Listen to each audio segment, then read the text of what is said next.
La Iglesia, Comunidad Apostólica Misionera, presenta La Fuente de la Verdad, dirigida por el pastor Alberto Gallego.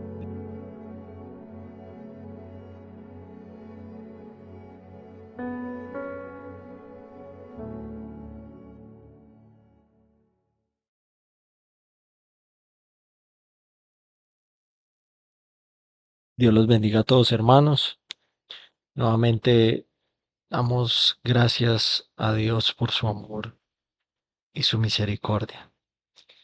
Vamos a orar antes de comenzar para poder ser dirigidos por el Espíritu Santo. Bendito Dios y Padre Celestial, nuevamente darte gracias por tu amor, Señor, por tu misericordia y paciencia con cada uno de nosotros.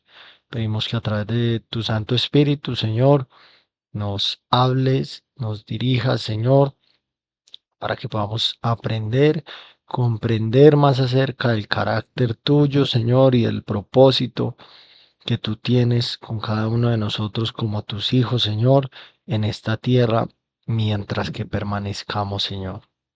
Te damos muchas gracias, te damos toda la gloria y la honra, en el nombre de Jesús. Amén y amén.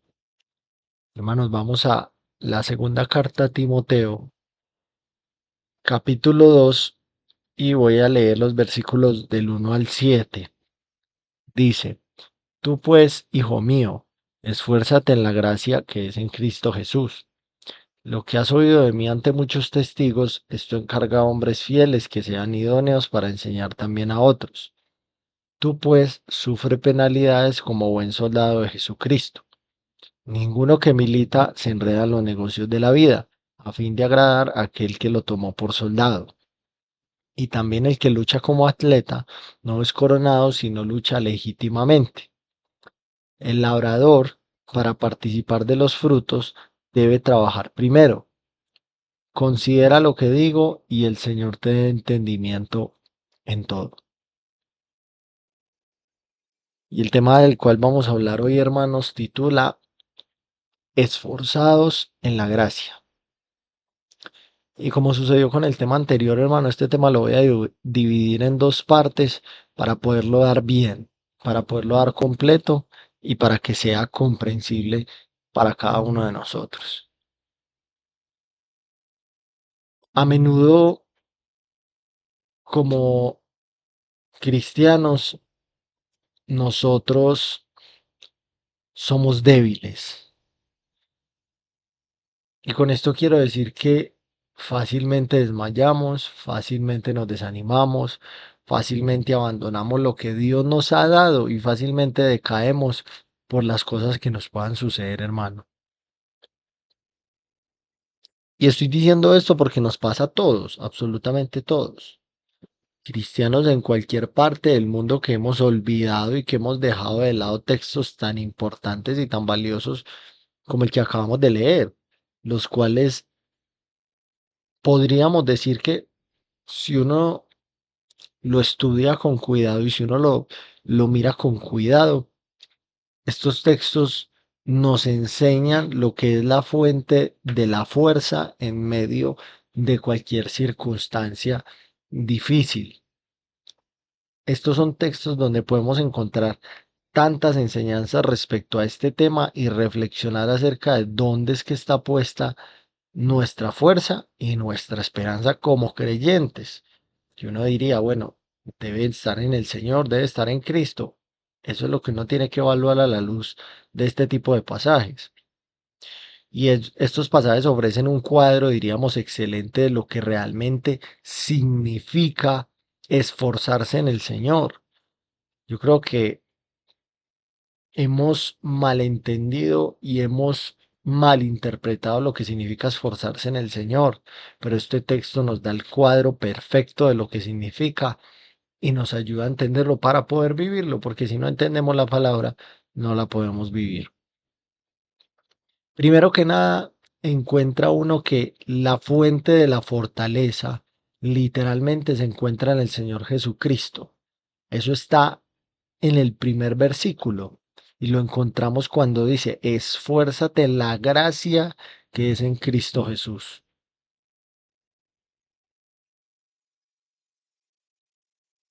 Yo diría algo, hermano, y es que la fortaleza de los hombres no es más fuerte que el mismo hombre. Y finalmente el hombre es simplemente polvo de la tierra. La fortaleza se acaba y no solo eso, sino que a lo largo del camino de la vida, nosotros los hombres nos quedamos cortos. ¿Por qué? Porque fallamos una y otra vez, independientemente de quién sea. Entonces, ¿qué quiero decir con esto?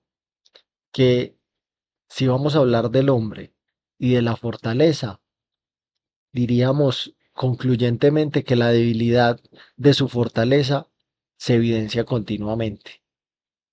Sin embargo, cuando uno mira la fortaleza que es de Dios, uno se da cuenta que es enteramente diferente. La fortaleza de Dios es suficiente y es todopoderosa. Puede y de hecho lo logra y es conquistar todo, incluyendo la misma muerte, hermanos.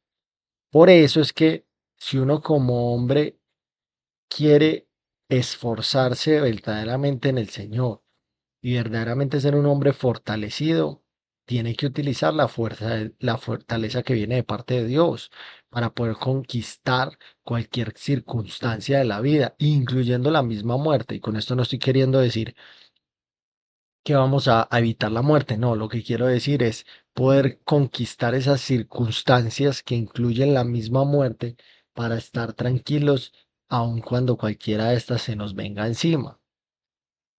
Y de esa manera, pues poder completar lo que Dios nos ha mandado a hacer en la tierra. Cada uno de nosotros, todos tenemos una misión aquí en la tierra como cristianos. Eso precisamente era lo que Pablo sabía y lo que Pablo le escribía a Timoteo. Y uno se fija, cuando Pablo le escribe a Timoteo, Pablo estaba pasando por muchas dificultades.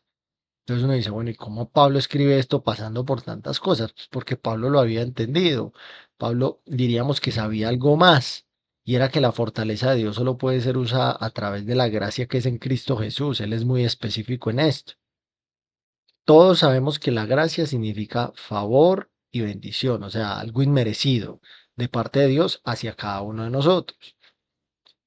El hombre, ninguno de nosotros en lo absoluto merece el favor y las bendiciones de Dios, pero Dios nos ha amado, ¿cierto? Y ha actuado en gracia. Por eso decimos que Dios actúa en gracia y en misericordia, o sea, actúa de una forma que el hombre no lo merece, pero Dios lo hace. Por eso es que Dios ha provisto la manera para que el hombre reciba su favor y sus bendiciones. Y la mejor manera posible, yo diría la única, es a través de su Hijo, el Señor Jesucristo. Esto es lo que enseñan las Escrituras.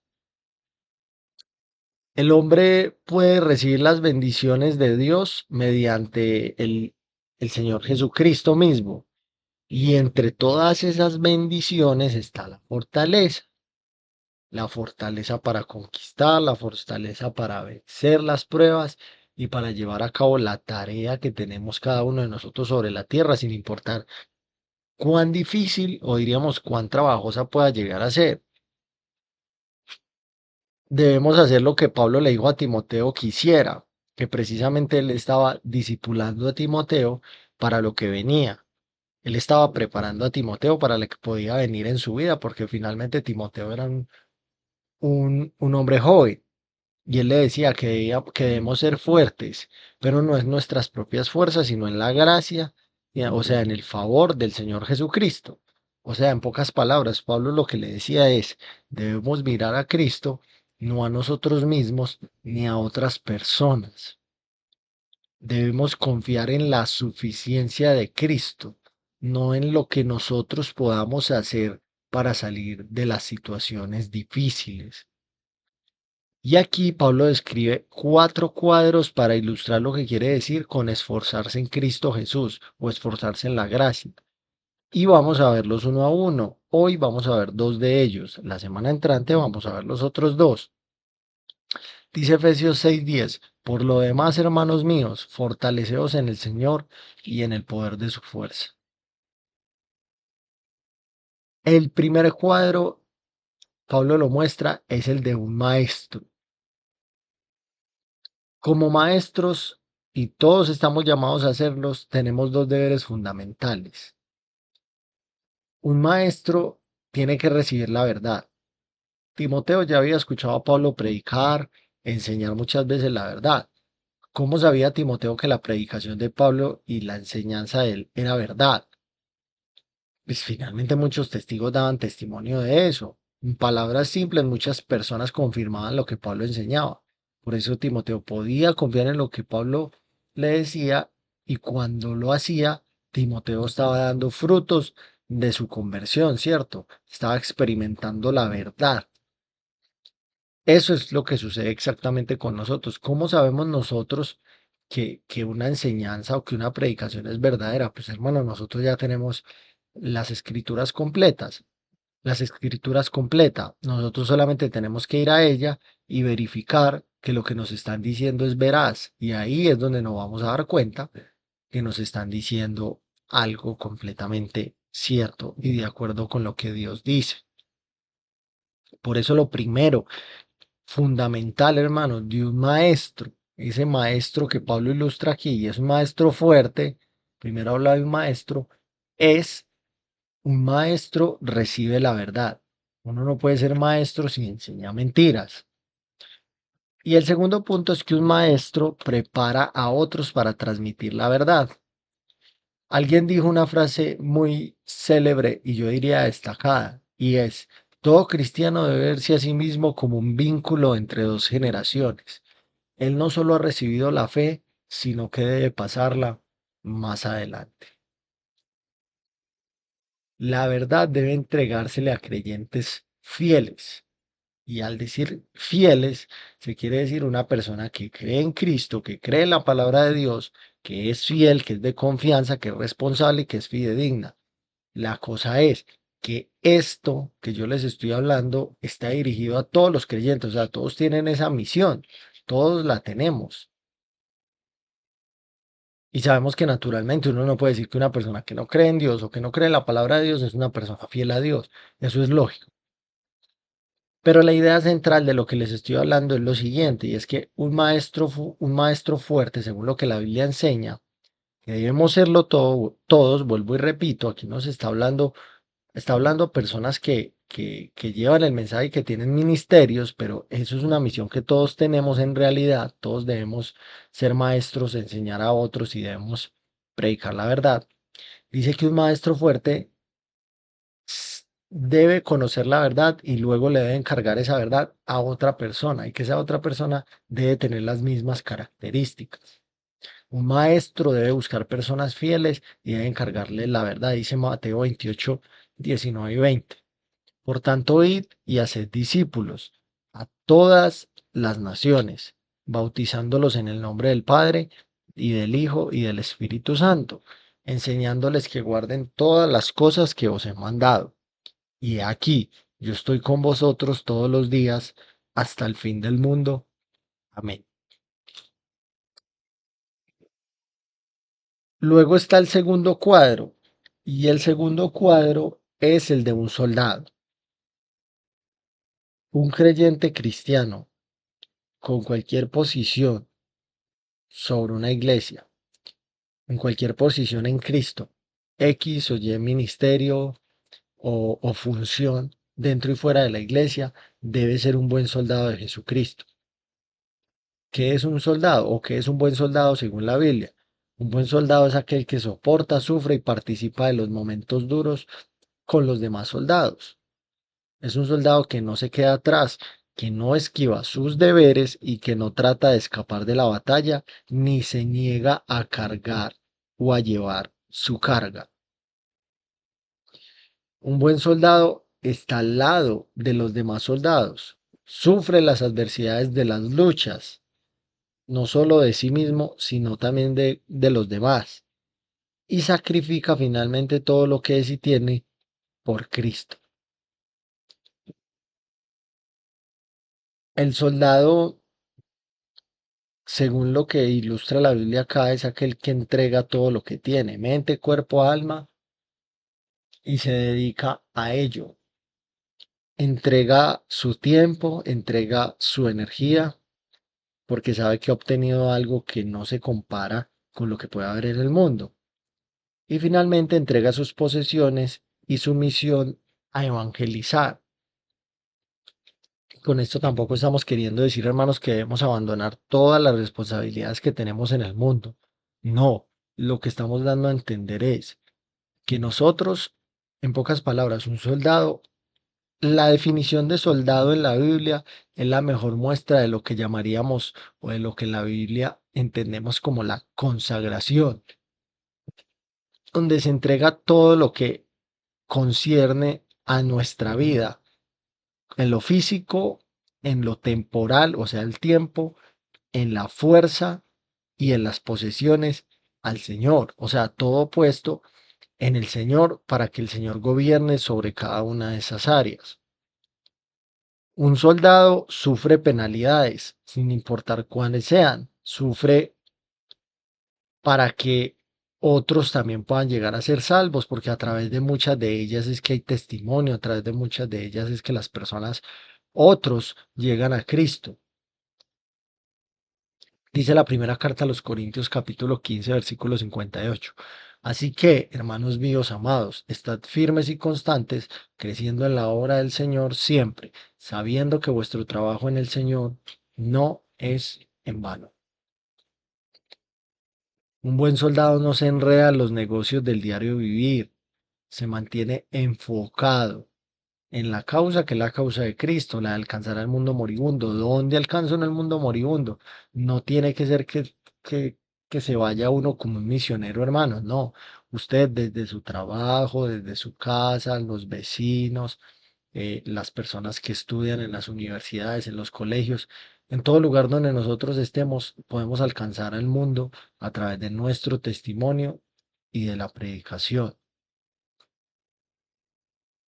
Un buen soldado tampoco busca conseguir demasiadas posesiones, centrarse en esta vida, ambicionar, gratificar a la carne o vivir en el placer. Si Dios lo da, hermano, porque finalmente Dios es el que provee, toda la gloria sea para Dios, ¿cierto? Y mientras que estemos en esta tierra, todos vamos a querer tener una buena calidad de vida, claro está, pero debemos centrar y saber cuál es la prioridad. El hombre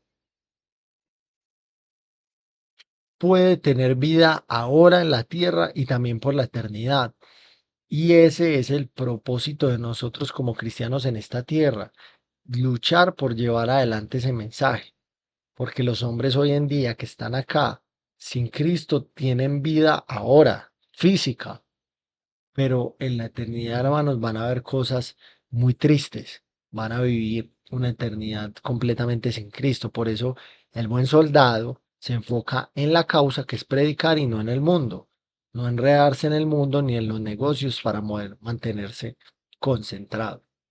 Dice la primera carta a los Corintios capítulo 7 versículo 31, y los que disfrutan de este mundo como si no lo disfrutasen, porque la apariencia de este mundo se pasa. Un buen soldado agrada u obedece al líder. ¿Quién es el líder? El líder es Dios. Busca agradar al rey, a quien lo eligió como soldado. O sea, un buen soldado centra su atención en quien lo gobierna o a quien sirve. No se mira a sí mismo buscando satisfacer sus propios deseos, sino que el soldado es leal y comprometido con quien lo ha llamado a ser soldado, precisamente. Dice la primera carta a los tesalonicenses, capítulo 2 versículo 4, sino que según fuimos aprobados por Dios para que se nos confiase el Evangelio, así hablamos, no como para agradar a los hombres, sino a Dios, que prueba nuestros corazones. Y aquí, hermanos, vemos esos dos puntos importantes, dos puntos relevantes de estos 7 versículos, pero que nos faltan dos que también son muy importantes y por eso les digo que quiero dejarlo para la próxima semana para poderlos dar bien como diestros y que los podamos entender, pero que no se les olvide esos cuadros. Muchas veces uno dice que es esforzado en el Señor, que se esfuerza en el Señor, que se esfuerza en la gracia, pero ni siquiera entiende qué significa eso. Por eso Pablo, diríamos que el eje central de este texto que leíamos al principio es el versículo 1 cuando Pablo dice, tú pues, hijo mío, esfuérzate en la gracia que es en Cristo Jesús. Y a partir de ahí desarrolla ese esfuerzo, o sea, le está describiendo cómo es. Y ya vimos los primeros dos. El primero es, usted es un maestro, usted debe transmitir el mensaje que usted tiene a otros para que otros lo lleven a otros y así el mensaje vaya de generación en generación. Luego le dice, mire, usted es un soldado y como soldado indefectiblemente va a sufrir penalidades. O sea, va a tener circunstancias difíciles, va a tener problemas. Preocúpese por seguir centrado en lo que tiene que seguir centrado. No se desconcentre, no pierda el rumbo, siga adelante. Y la semana entrante vamos a ver que también se le describe como un atleta, o sea, un deportista y como un labrador. Entonces, ¿para qué le sirve a uno todo esto? ¿Qué provecho saca uno como persona, como cristiano de todo esto, hermanos? Es muy claro. Entiende y comprende cómo es que se persevera, cómo es que se continúa adelante, cómo es que se esfuerza en la gracia verdaderamente, cómo es que Dios nos va a poder ver como personas realmente esforzadas en Él a través de este texto. Vuelvo y repito, Pablo en el momento en que escribe esto pasaba por muchas dificultades. Uno diría, bueno, ¿cómo Pablo le va a escribir esto a Timoteo cuando él está viviendo tantas cosas difíciles? Hermanos, ahí está la respuesta. Pablo había entendido estos cuatro principios de la vida cristiana y los había puesto por obra en su vida para mantenerse centrado en lo que debía mantenerse centrado. Entonces, vamos a dejarlo ahí por hoy. La semana entrante continuaré con los otros dos puntos. Yo espero que esto nos sirva. No los doy demasiado extensos tampoco. Esto es un programa corto, hay que darlos así, pero se hace claro. Lo importante es que usted se lleve esto, se lleve los textos y siga repasando el tema para que podamos entenderlos mejor. Vamos a orar. Bendito Dios y Padre Celestial, te damos gracias nuevamente, Señor. Gracias por tu palabra, gracias por lo que nos enseñas a través de ella, Señor. Síguenos ayudando, síguenos bendiciendo.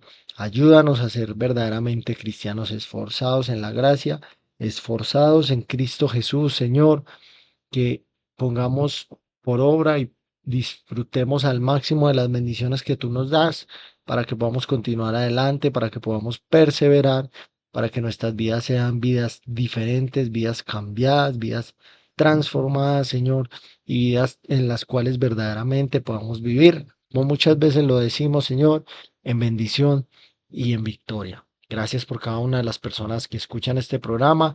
Bendícelos a cada uno de ellos, bendice sus familias representadas en el nombre de Jesús. Amén y amén. Hermanos, Dios los bendiga y Dios los guarde a todos.